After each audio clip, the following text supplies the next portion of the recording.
Assalomu alaykum warahmatullahi wabarakatuh. Janob xayr, keyingi darsimizda ko'rib turganman. O'tgan ikkita dars biz ismlarga i'robni o'tdik. Bugun endi fe'llarga i'robni o'tamiz.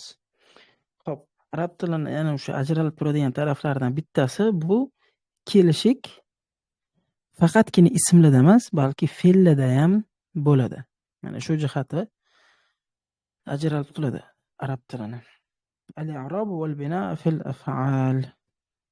Fe'llardagi bino va i'rob. المعرب والمبني من الأفعال. طيب الفعل الماضي وفعل الأمر مبنيان. خب ماضي o'tgan zamon va amr ya'ni buyruq fe'li mabni ya'ni o'zgarmas. Tamam.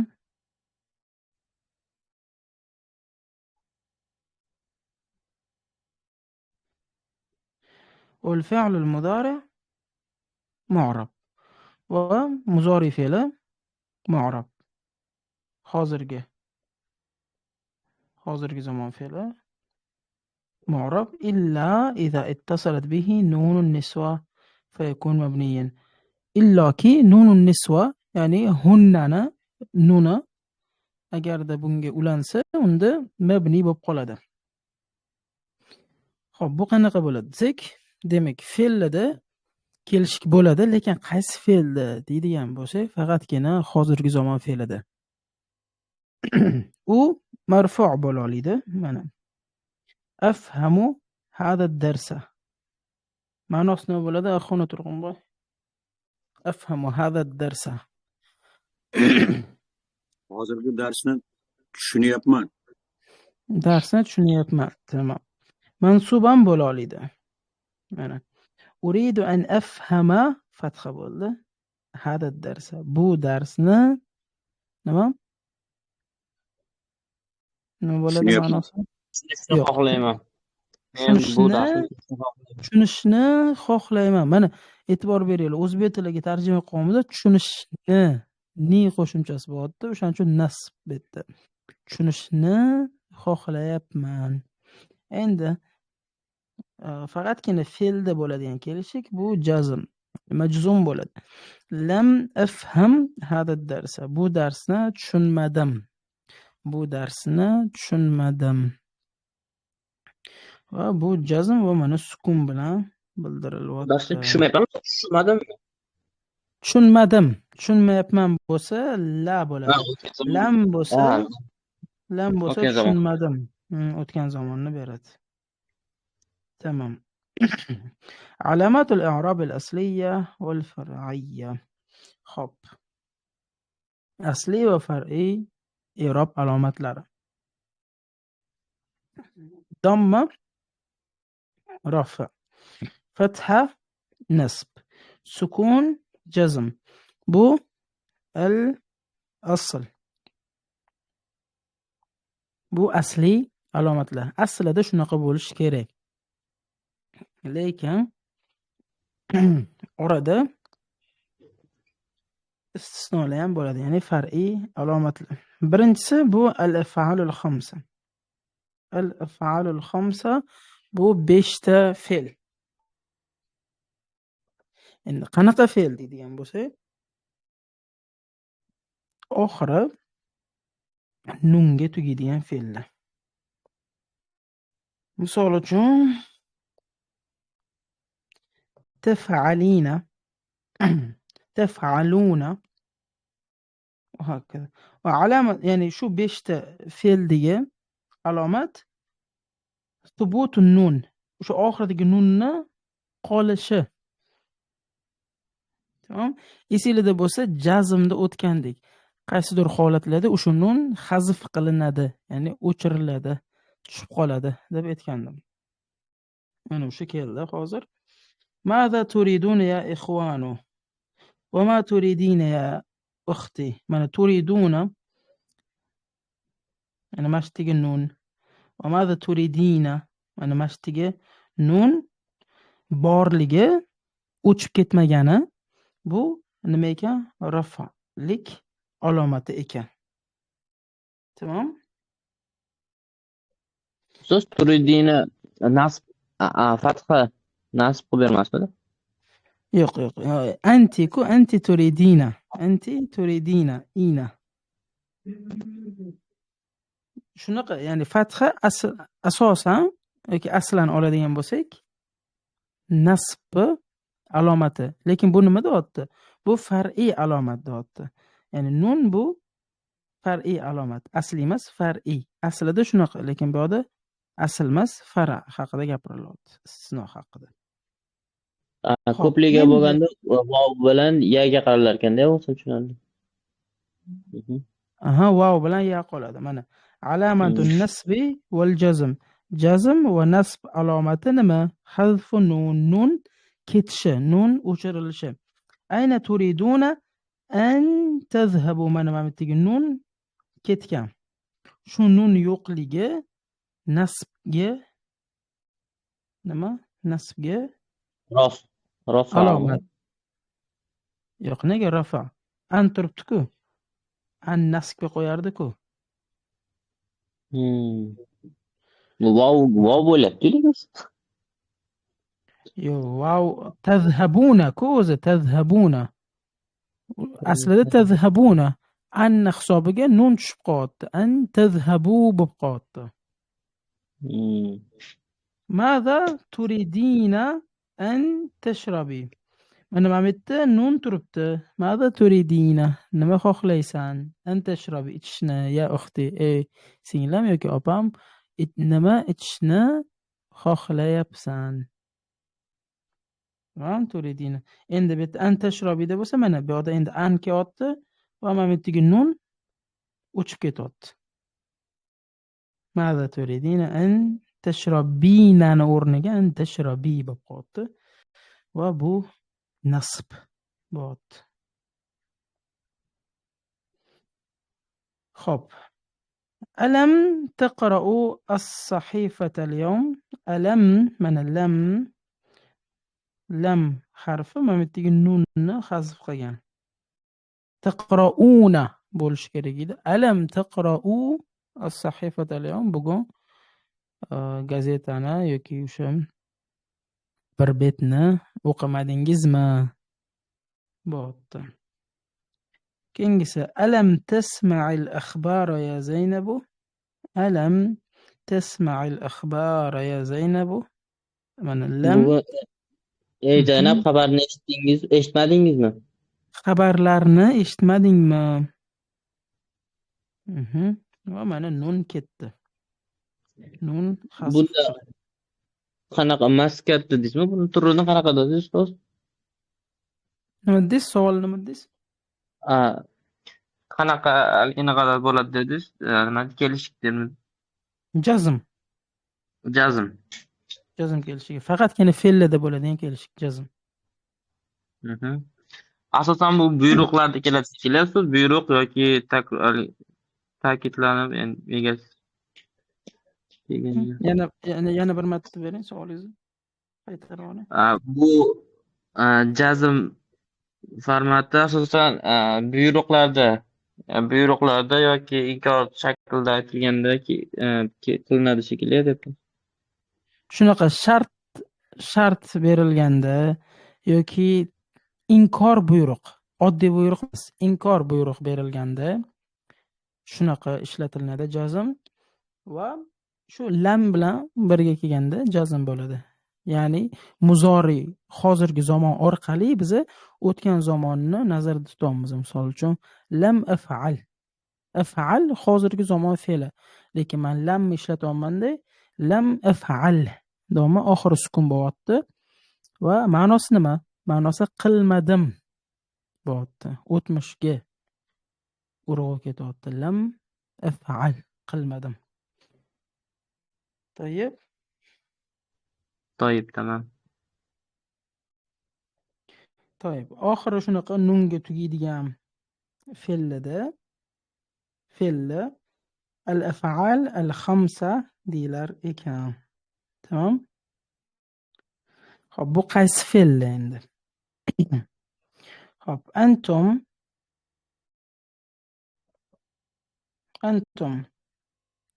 taf'aluna. Nun bilan tugayaptimi?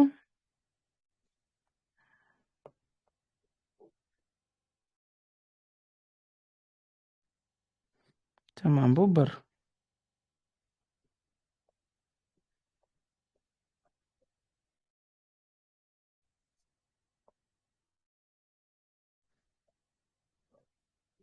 Anti taf'alina.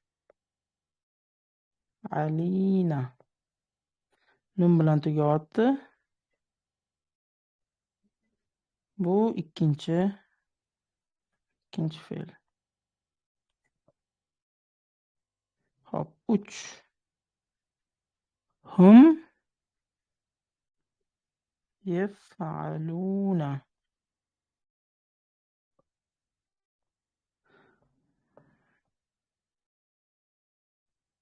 Tamam.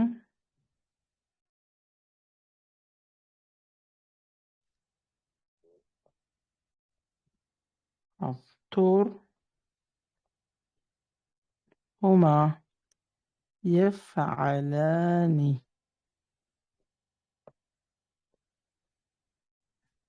Bittayam nun bor. To'g'rimi? 5.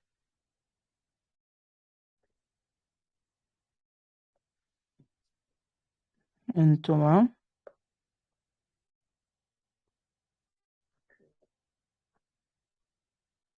taf'alani. Bittayam nun bor.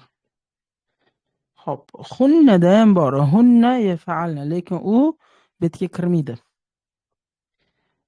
Boya aytildiki, nun, o'sha nun nisva, ya'ni hunnani nuni qo'shilsa, u mabni bo'lib qoladi. Mu'rab emas, o'zgarmas bo'lib qoladi. Demak, mana shu fe'llar nima deyilar ekan?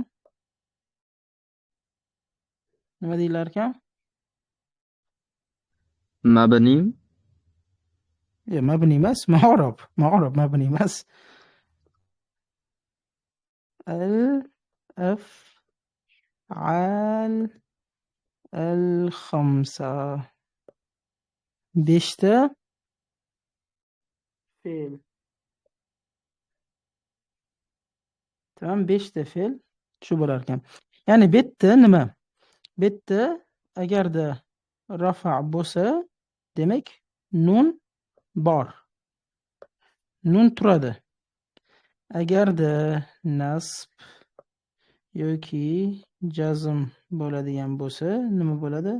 Nun ketadi, bo'lmaydi. Va bu nima deyiladi?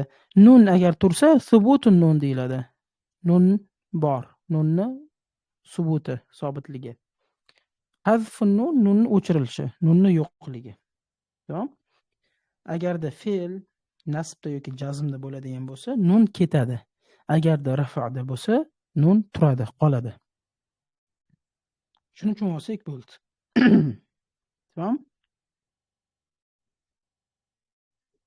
Buni tushundinglarmi? Tamam, tushunarli. Tushunarli. To'g'ri, unaqa qiyin emas. Yana boshdan bitta test takror qilib olamiz. Fe'llarda ham kelishki bo'lar ekan. Tamam? Va bu arab tilini ajralib turadigan tarafi ekan. Hop. Endi fe'llarni turi ko'p, to'g'rimi? Ularni qaysi birida kelishki bor desak, biza hozirgi zamon fe'lida kelishki bo'ladi, qolganlari bo'lsa mabni, o'zgarmas dedik. Hozirgi zamondan tashqari hamma fe'llar o'zgarmas, mabni. Tamam? Xo'p, endi hozirgi zamon fe'li 3 ta kelishikda bo'lishi mumkin ekan. Rafa'da, nasbda va jarda emas, chunki jar bu ismlarniki, jarri o'rniga jazm ekan. Tamam? Endi 5 ta fe'l bor ekan. U fe'llar 5 ta fe'l deyilar ekan. Yoki 5 talik fe'llari deyilar ekan. Ular qanaqa fe'llar desak, nunga tugaydigan fe'l ekan. Oxiri nun bo'lgan fe'l ekan. Taf'alun, taqra'un, taktubina, yadrusani, tadrusuna, yadrusuna, yakhrujun, antuma takhrujani, taqtulani. Tamam? Oxiri nun bilan tugaydi. Endi agarda rafa' bo'lsa, nun turadi. Agarda jazm yoki nasb bo'lsa, nun ketadi. Bo'ldi. Shuni tushunsak, bo'ldi. Tamam. Ustoz, hozir Endi nun ketishi, jazm va nasb holatida nun ketishi faqat shu 5 ta fe'lga tegishli, to'g'rimi? shunaqa faqatgina shularga tegishli, boshqa fe'llarga tegishli emas. Tushunarli. Qolgan fe'llarda boshqacha o'zgarish bo'ladimi? Qolgan fe'llarda boshqacha o'zgarish bo'ladi. O'zi aslan qaraydigan bo'lsak, agarda rafa bo'ladigan bo'lsa, o'zi domma bo'lishi kerak. Bu asl. Lekin biz istisno holatlarni ko'rib chiqyapmiz. Istisno holatlardan bittasi bu 5 tali fe'l ekan. Birinchisi. Hozir ikkinchisini o'tamiz. Xo'p, aslan rafa'da domma bo'lar ekan. Nasbda fatha bo'lar ekan. Jazmda sukun bo'lar ekan. Bu asl holatda. Lekin istisno holatlarida, o'sha istisno holatlardan bu 5 talik fe'llar, 5 talik fe'llarda nun tursa, demak u rafa' bo'lar ekan, rafa' alomati bo'lar ekan. Agar nun ketgan bo'lsa, nun yo'q bo'lsa, unda nasb yoki jazm alomati bo'lar ekan. Qanaqa qilib ajratamiz desak, o'sha fe'ldan oldingi bo'lgan harfga qaraymiz. U harf nasb harfmi yoki jazm harfmi? Agarda jazm harfi bo'ladigan bo'lsa, demak fe'l majzum, jazm holatida.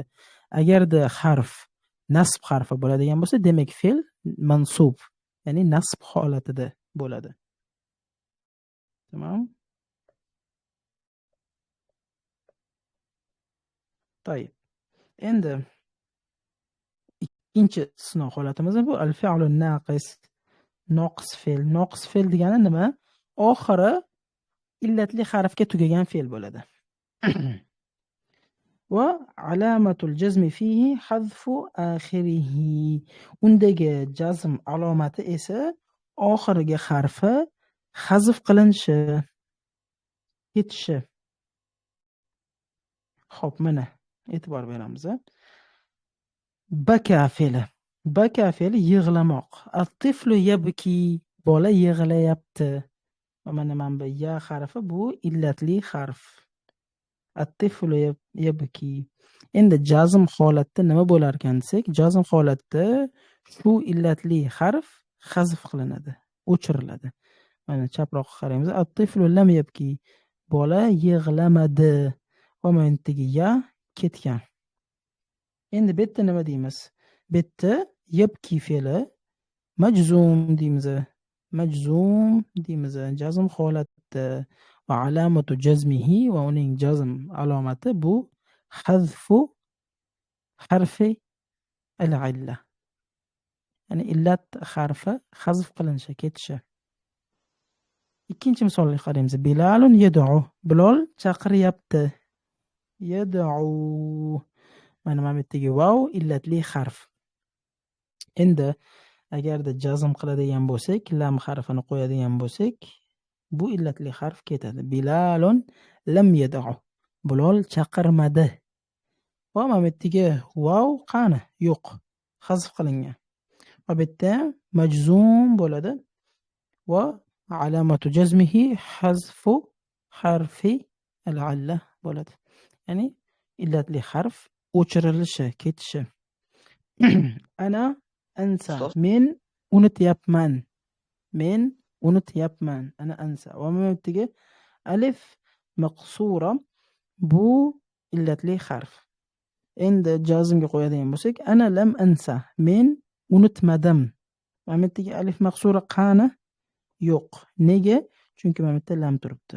Lam turibdi, lam turibdi. Va bu lam jazmga qo'yadi. Va nuqsonli fe'llarda, ya'ni oxiri illatli harfga tugagan fe'llarda jazm holatda o'sha harf ketar ekan. Nega? Chunki u illatli harf, kasal harf. Tamam. Bu 2. Ikkinchi istisno holati. Ustoz o'sha bitta lam yozilmagani uchun teskarisi ziddiga o'girilib ketaveradimi? Yana bir marta tushunmay qoldim savolni. Qarang, at-tiflu yabkiye bo'lyapti-da. Agar yabki bo'ladigan bo'lsa, zid tarafiga o'zgarib ketyapti. Teskari tarafiga. Shunaqa bo'ladimi hammasi? Yo'q, qarang, nega teskari bo'lib ketyapti? Chunki mana bu yerda lam bor. Lam teskari ma'noni beryapti. Emas ma'nosini beradi-ku. Qarang, at-tiflu yabki, bola yig'layapti. Hozir yig'layapti, tamam? Endi at-tiflu lam yabkini qo'ysak, lam bu birinchidan emas ma'nosini beradi. Ikkinchidan o'tgan zamonni ma'nosini beradi. At-tiflu lam yabki, ya'ni bola yig'lamadi, yig'lamayapti emas, yig'lamadi. O'tgan zamonda, o'tmishda yig'lamadi bo'ladi. At-tiflu lam yabki. Misol uchun Biloliddin lam yarja ila O'zbekiston. Biloliddin O'zbekistonga qaytmadi. Qaytmayapti emasda, qaytmadi. O'sha payt qaytmadi. Qaysidir payt, tamam? Lam ma'nosi shu. O'tgan zamonni beradi va emas ma'nosini beradi. Tushunarli. Faqat lam bilan bo'ladimi ustoz? Mana shu haligi hazb oxiri nima oxirgi harfni hazb bo'lishi faqat lam bilanmi? Yana bir marta qaytarib o'rsangiz savolingizni. Oxirgi harf hazb bo'lishi faqat lam bilanmi? Yo'q, lam bilan emas. Yo'q, lamdan boshqa jazm harflari ham bor. Lam bu bitta misol. Undan tashqari boshqa harflar ham bor. Tushunarli, rahmat. Tamam.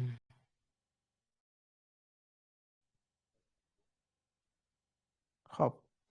Va bu yerda ham taqdiriy i'rob bor. Taqdiriy i'rob, ya'ni ko'rinmaydigan i'rob desak bo'ladi. Alamatu raf'i fil fi'l naqis. Hop, raflik alomati nuqsonli fe'lda, noqis fe'lda yamshi. Yamshi agar yamshi, yad'u, yansa oxirgi harflar bitta illatli harflar. Shu sababdan bular harakat ololmaydi. Tamam? Lekin bularning o'rnida rostakasam yaxshi, sog'lom fe'llar bo'lganda mana bunaqa bo'lardi. Yaxruju, to'g'rimi? Oxirida domma yaxruju, yaktubu bo'lardi, to'g'rimi? Demak, bu yerda nima deymiz? Yamshi marfu' deymiz. Rafa holatida turibdi va alamatu raf'ihi dammatun muqaddara deymiz. Nega? Chunki bu domma bo'lishi kerak, lekin bu yerda illatli harf bo'lgani uchun u ololmaydi bu harakatni. Shu sababdan dammatun muqaddara deymiz. Yad'u fi'lun marfu'un deymiz. Marfu' va alamatu raf'ihi ad-dammatul muqaddara deymiz. Chunki mana bu yerda agarda sog'lom fe'l bo'lganda damma bo'lar edi. Lekin bu sog'lom fe'l emas. Shu sababdan biz i'robni taqdiran deymiz. Muqaddara deymiz. Yansa marfu' va alamatu raf'ihi ad-damma al-muqaddara deymiz. Tamam? Xo'p, علامة النسب في الفعل الناقص المفتوح العين. تمام. نسب لك علامته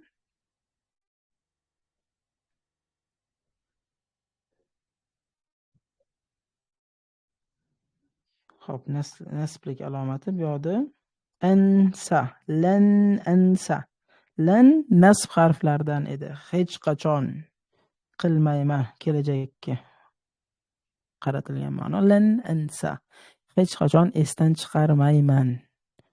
Hech qachon, ya'ni lan betda nasbga qo'yapti ansani. Demak, nasbda fatha bo'lish kerak. Biz nima deymiz? Ansa mansub va alamatu nasbihi al-fatha المقدرة deymiz. خب علامة الجزم في الفعل المضاعف. مضاعف يعني tashdidli fe'ldagi jazmlik alomati. Nahvo lam ahujja. Mana bu yerda fatha turibdi. To'g'rimi?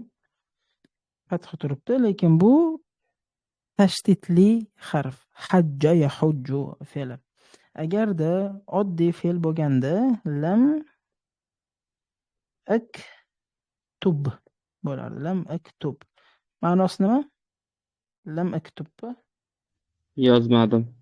Yozmadim. Yozmadim. Xo'p, bu fe'l qaysi holat turibdi? Marfu', mansub, majzum, qaysi holat? Majzum. Majzum. Va alamatu jazmihi nima? Alamati jazmihi sukun. Sukun. Alamatu jazmihi sukun. Demak, bu yerda agarda oddiy fe'l bo'lganda sukun bo'lishi kerak edi. Lekin bu oddiy fe'l emas, tashdidli fe'l. Demak, nima deymiz? Aytamizki, ahujja lam ahujja degan ahujja fe'li majzum, lekin alamatu jazmihi as-sukunul muqaddar deymiz. Sukunul muqaddar. Nimaga? Chunki aslida sukun bo'lishi kerak edi, sog'lom fe'l bo'lganda. Lekin bu sog'lom fe'l emas, tashdidli fe'l. Shu sababdan muqaddar deymiz. Sukun muqaddar deymiz. Tamam? Bu taqdiriy i'rob bo'ladi.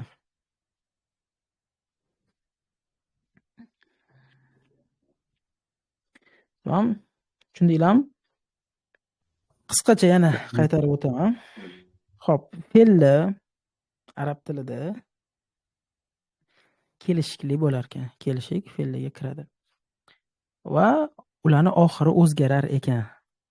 Lekin qaysi fe'llarni oxiri o'zgarar ekan desak, faqatgina hozirgi zamon fe'lini, o'tgan zamon va buyruq fe'lini oxiri o'zgarmaydi, mabni bo'ladi. Tamam? Xo'p, bizda faqatgina hozirgi zamon fe'li. Xo'p, hozirgi zamon fe'lida raf'da damma bo'ladi, agarda sog'lom fe'l bo'lsa. Nasbda fatha, jazmda sukun. Endi bu agarda sog'lom bo'lsa. Endi istisno holati bor dedik. Istisno holati bu agarda u fe'l 5 talik fe'llardan bo'lsa. 5 talik fe'llarda nima dedik? Nun bo'lsa, demak nun turgan bo'lsa, demak u rafa. Agarda nun ketgan bo'lsa, demak u nasbda yoki jazmda. Tamam? Misol uchun mana bu tafalina fe'lini biz lam bilan jazmga qo'ysak, nun ketib qoladi. Lam tafali bo'lib qoladi. Lam tafali bo'lib qoladi.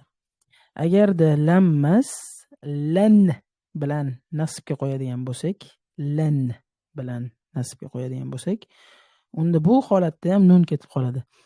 Lan taf'alu bo'lib qoladi. Qilmaysizlar hech qachon. Qilmaysizlar erkaklarga nisbatan qilmaysizlar hech qachon bo'ladi. So'z nunni o'rniga alif bo'lib qoladimi? Ha, shunaqa. Nun o'rniga alif oladi. Antumda. Antumda. Qolganlarida olmaydi. Yo'q, qolganlarida antiga qo'yib. Unda-chi ustoz? Antumda oladi va humda oladi. Sababi nima deydigan bo'lsak, sababi bor. Sababi hozir ko'rsataman. Sababi mana bu yerda vav harfi bor. Va mana bu yerda vav harfi bor.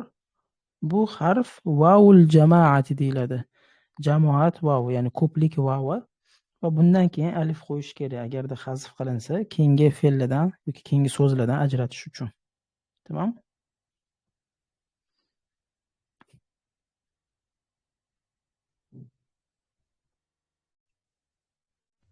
Tamam. Xo'p, bu birinchi istisno edi. Ikkinchi istisno agarda fe'l illatli bo'ladigan bo'lsa, oxiri illatli fe'l bo'ladigan bo'lsa, unda Jazmda, faqatgina jazmda qolgan holatlari bir xil bo'ladi. Misol uchun rafa'da bo'lsa, domma qovuradi, lekin domma ko'rinmaydi. Xo'p, agarda nasbda bo'lsa fatha paydo bo'ladi. Tamam, fatha paydo bo'ladi. Xo'p, jazmda bo'lsa sukun emas, sukunning o'rniga nima bo'ladi? Nunga o'xshab, xuddi oxirgi harf hazf qilinadi. Tamam? Lam yabki bo'lib qoladi. Lam yabki oxiriga ya tushib qoladi. Lam yad'u degan vav tushib qoladi. Lam yad'u bo'lib qoladi. Yoki lam Fatha bo'lishi anta. misol keltira olasizmi? Nasbga. Nasb uchun ham misol keltira olasizmi? Fath qilib qoladi dedingiz-ku. Lan yabkiya yig'lamaydi. Hech qachon yig'lamaydi. Lan yabkiya yoki lan abkiya abadan men hech qachon yig'lamayman. Lan abkiya yoki Faqat fatha bo'lib qoladi. Domma fatha bo'lib qoladi. Ko'rinmaydigan domma fatha bo'lib qoladi xolos. shunaqa fath bo'ladi. Lekin domma bo'lsa, domma ko'rinmaydi. Sababi nima deydigan bo'lsak, domma fathaga qaraganda og'irroq. Fatha oson, yengil. Ya'ni ola oladi. Illatli harflar ham fathani ola oladi. Dommani bo'lsa ko'tara olmaydi. Ya'ni og'irligi bor uni. Sodda qilib tushuntiradigan bo'lsam, shunaqa. Ya'ni lan abkiya yig'lamayman yoki lan akula oxiri fatha bo'lyapti, nasb. Tamam, lan akula. yoki lan ad'u sadiqi do'stimni chaqirmayman, hech qachon chaqirmayman. yoki lan ad'u sadiqi ila bayti do'stimni hech qachon uyimga chaqirmayman. Lan ad'u va mana oxirida fatha turibdi. Buni mansub deymiz va alamatu nasbihi al-fatha az-zohira deymiz. Ko'rinadigan zohir fatha deymiz. Endi prosta ana abki men yig'layapman. Hop, abki fe'li marfu' deymiz va alamatu raf'ihi ad-dammatu al-muqaddara deymiz. Sababi nima? Sababi u ko'rinmaydi domma. Chunki ya dommani ko'tara olmaydi. Tamam, lekin rafa marfu'. Chunki hech narsa ta'sir qilmayapti fe'lga. Ana abki men yig'layapman. O'sha yig'layapman fe'li marfu' bo'ladi. Marfu' va alamatu raf'ihi ad-damma al-muqaddara bo'ladi. Tamam. Endi al-i'rab at-taqdiri bu taqdiriy i'rob. Boya o'tdik buni. Bir xil fe'lni o'sha boya aytganimdek harakat ko'tara olmaydi. Harakat ko'tara olmagandan keyin muqaddara deyiladi. Mana sukun. Endi bu istisnolar kamdan kam uchraydi, lekin kerak baribir. Tamam? Xo'p, agarda qanaqadir qiyinchilik bo'lgan bo'lsa, bir 70% tushunib 30% ni tushunmagan bo'lsanglar yoki qaysidir terminlarga qiynalgan bo'lsanglar, cho'chimanglar. Bu endi boshlanyapti. Nahvga endi kiryapmiz. Hali bu mavzular o'tiladi. Yana chuqurroq o'tiladi. Bu faqatgina tanishtirib ketyapti hozir. Agarda shunaqa qiyinchilik bo'layotgan bo'lsa, sal-pal undan qo'rqish kerak emas. Tushunmayapman deb vahima qilish kerak emas. Bu o'sha kirish qismi faqatgina. Keyin bunga qaytiladi baribir yana. Va undan tashqari amaliyot jarayonida bu narsalar yod bo'lib ketadi. To'yib. O'zi bularni alohida qoida qilib o'tmasdan turib, mana shunaqa shu ko'rinishda qoida qilib o'tmasdan shu jarayonda berib ketsam ham bo'lardi. Mana bu yerda agarda lan kelsa, mana bu yerda mana bunaqa bo'ladi. Mana shuni eslab qolinglar qoida sifatida. Agarda illatli harf keladigan bo'lsa, illatli harf o'chib ketadi. Chunki u zaif harf deb berib ketsam ham bo'lardi. Va bu narsa bo'ladi. Keyinchalik. Hozir faqatgina qoida sifatida o'tdik. Va bundan ham oldin o'tganmiz nahvni. Faqatgina o'sha boya o'tgan darslarda aytganimdek, nahvda bermaganman sizlarga. Chunki nahv so'zi ko'pchilikni qo'rqitadi. Ya'ni grammatika so'zi ko'pchilikni qo'rqitadi, qoidalar. Shu sababdan bermaganman. Lekin umuman olib qaraydigan bo'lsam, unaqa qo'rqinchli yoki qiyin joyi yo'q. Faqatgina shu terminlar juda ham ko'payib ketibdi. O'sha qiynab qo'yishi mumkin. Qolgani unchalik qiyin bo'lmaydi. Tamam. Savollar bo'lsa, bemalol beramiz.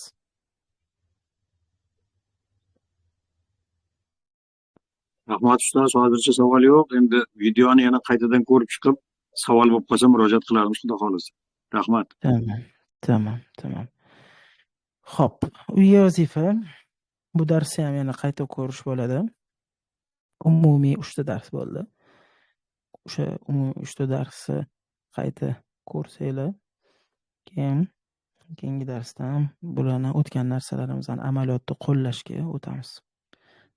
Va hammasi yanada tushunarliroq, yanada osonroq bo'ladi. Tamam. Fahmtum? فهمته. تمام. شكرا على الاشتراك في الدرس. إن شاء الله نلتقي في درسنا القادم. السلام عليكم ورحمة الله. ورحمة الله وبركاته. Tamam.